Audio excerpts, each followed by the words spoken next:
Grandfather paradox को explain करने से पहले मैं आपको ये बता दूं कि ये पैराडॉक्स क्या होता है।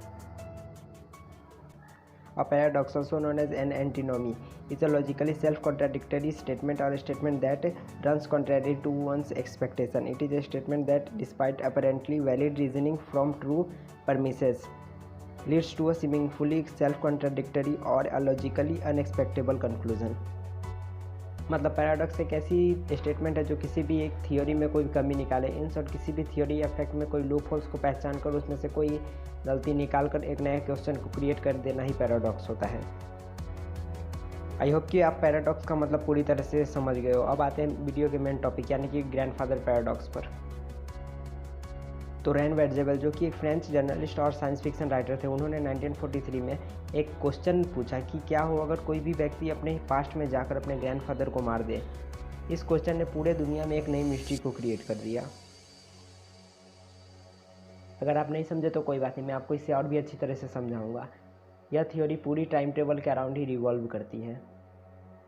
इस पैराडॉक्स ने बहुत सारे साइंटिस्ट को डाउट में डाल दिया और कई सारे साइंटिस्ट तो ऐसे भी है जिनका मानना है कि टाइम ट्रेवल पॉसिबल ही नहीं है।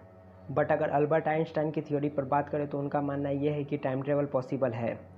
बट अगर कोई इंसान लाइट की स्पीड या उससे भी ज़्यादा स्पीड से ट्रैवल करे तभी टाइम ट्रेवल पॉसिबल हो सकता है। मैं आपको ये भी बता दूं कि लाइट की स्पीड 3 लाख किलोमीटर पर सेकेंड है।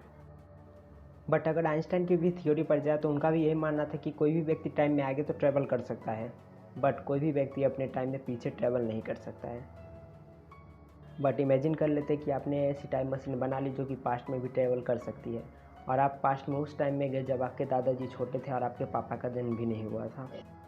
आप पास्ट में अपने दादाजी से मिले, तभी आपके दिमाग में ख्याल आया कि क्या होगा अगर आप अपने दादाजी को मार दो। क्या ऐसा हो पाएगा? क्योंकि अभी आपके पापा का भी जन्म नहीं हुआ है। और अगर ऐसा हो पाएगा तो यहीं से शुरुआत होती है ग्रैंडफादर पैराडॉक्स की। अगर आप पास्ट में अपने दादाजी को मार देते हो तो आपके पापा का भी जन्म नहीं हो पाएगा, और अगर आपके पापा का जन्म नहीं हो पाएगा तो आपका भी जन्म नहीं हो पाएगा, और अगर आपका जन्म नहीं हो पाएगा तो आप टाइम मशीन नहीं बना पाओगे और नहीं बैक में ट्रैवल कर पाओगे पास्ट में, और नहीं आप अपने दादाजी को मार पाओगे। तो फिर आपके दादाजी को मारा किसने? क्योंकि अगर वो मर गया तो आपका जन्म नहीं हो पाएगा, जिससे ना ही आप टाइम मशीन बना पाओगे, नहीं पास्ट में ट्रैवल कर पाओगे और नहीं अपने दादाजी को मार पाओगे।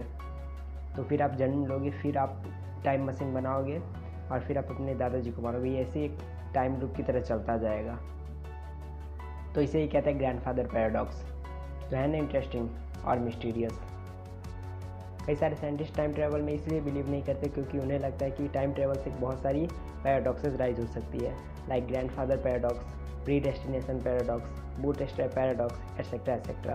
ग्रैंडफादर पैराडॉक्स एक ऐसी ही मिस्टीरियस पैराडॉक्स है जो टाइम ट्रैवल के कॉन्सेप्ट को और भी उलझाती है और टाइम ट्रैवल को एक बहुत ही ज़्यादा मिस्टीरियस कॉन्सेप्ट बनाती है।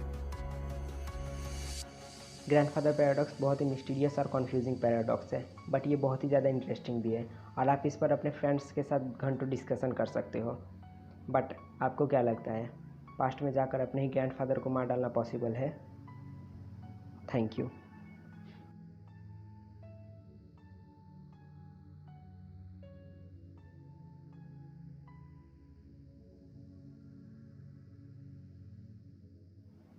बूटस्ट्रैप पैराडॉक्स एक बिल्कुल ही टाइम लूप की तरह है, जिसमें आपको ये तो पता रहेगा कि कोई भी ऑब्जेक्ट एग्जिस्ट करती है, बट आपको इसका ट्रू ओरिजिन नहीं पता रहेगा।